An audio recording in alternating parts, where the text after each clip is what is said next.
What's up guys, LA Gamer here, and what you see on your screen is true. We did get eliminated from the playoffs, which is super disappointing because we had really high hopes of not only making the conference finals, but the finals and coming home with a win. Sadly, that was not the case. The Raptors ended up winning, and Dirk ended up winning the finals MVP. But luckily, there is a bright spot in all this. My coach actually called me, or my owner actually called me and told me that he does not care how much money we spend as long as we bring home a ring. And I feel confident that we can do that as long as we have a good free agency. So I told him that we will accomplish that. And we are going to just drop tons of money on trying to get some good free agents. Of course, you know, our team's already pretty good and we have a lot of salary cap already distributed to some players. So we can't sign everyone, but we're going to try to still upgrade this team, you know, by a lot. That's the idea.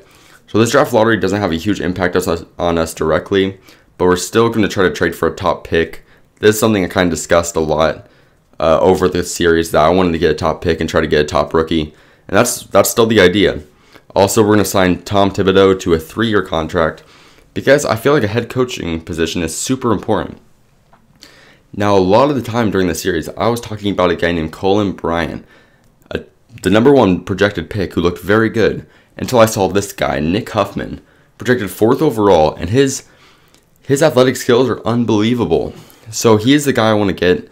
All we have to do is trade away some of these bench players and some of these picks that don't really make a huge impact. And that's what we're going to do. We're going to get the 2nd overall pick. And hopefully this pick is high enough to get Nick Huffman.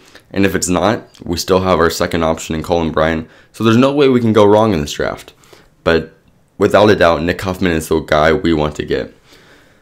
So as soon as the draft starts, you'll see that he actually offered us this deal to get the 1st pick. I don't want to trade away Wiggins. That's a horrible idea because we're trying to be a contender. We can't be trading away our top players. So we tried doing this trade with a ton of picks. They don't agree to it. And of course, since you guys know I'm just the luckiest man in the world, he decided to draft Nick Huffman. And wow, I'm just so happy that happened. So that really sucked. But luckily, like I said, we still have a backup option, Colin Bryant.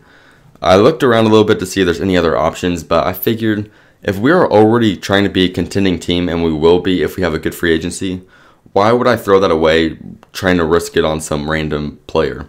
So I looked around, but in the end I decided that that's not a good idea, and that Colin Bryant's the way to go because he's a for sure improvement off the bench if we get him. So that's the guy who we want to get, and that's the guy who we are going to get. So let's just hear his name getting called. That sounds pretty cool.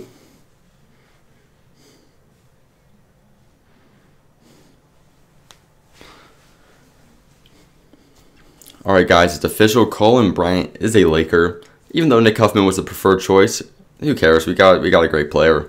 There's no reason to complain. So right here, I'm going to show you guys kind of how the first round played out. Of course, this doesn't make a huge impact either, but just so you guys know how the draft looked and who else we could have got and how other teams stacked up in the draft. This was a really good draft class, I can't lie. I mean, most of the first round picks, if not all of them, were in the 60 to 70 overall range, which is a very rare occurrence. It's just a really deep draft class, and so every team improved somewhere, and I think that's really cool. I think that really is just going to make the whole entire league more competitive.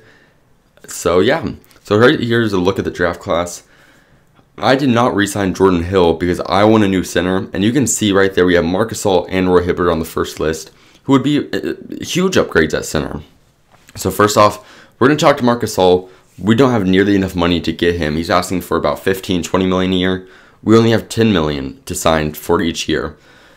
So we try Roy Hibbert. He's also asking for way too much money, and we have no way of negotiating with him. So although this was kind of the worst case scenario, Jordan Hill is the best player we can get for the cheapest price. So Jordan Hill is the returning center. And this really sucks. This really does suck. But there's not a lot we can do. You guys know I don't really care a lot about having big men that are good at offense. So, I mean, it doesn't end up being a huge problem, but I wanted a new center. And we also got Jimmy Butler, a guy I wanted to get since the beginning of the series. We were able to sign Jimmy Butler. This guy is murdering it in real life. He is just killing all the teams. He is doing so well. And I figured We want that type of player on our team. But there is kind of a funny backstory as to how this guy is going to be utilized. Now, he could be our starting small forward, but that doesn't necessarily resolve tons of issues. Small forward wasn't an issue for us, but our bench play was. So I'm going to use him as our bench small forward and Wiggins as a starter. Now, I'm still going to use Butler more. He's still going to have more minutes as Wiggins, but he's going to come off the bench because we need a better bench play. So it's kind of a weird situation that's going on. I just feel like Butler coming off the bench will really fix a major problem, which was our bench play. And I know that was more of like that's not a huge issue because the bench is only in like 1/4 of the game. But really, with all the close games we're having, 1/4 of the game determines the win or the loss. And this is why we need Jimmy Butler there.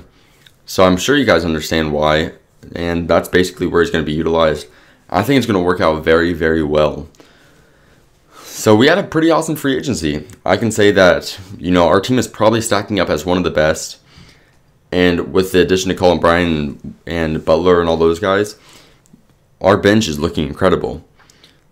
Now, our starting lineup is going to be exactly the same, of course, but that's really not what the issue was last year. When our starting lineup was in, something you guys probably always noticed is that when our starters were against different starters, our starters always won. We always had more points when our starters were in.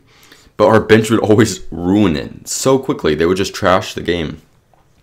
But now when our bench is in, we can just hand the ball over to Bryant. We hand the ball over to Butler. Just keep giving them the ball.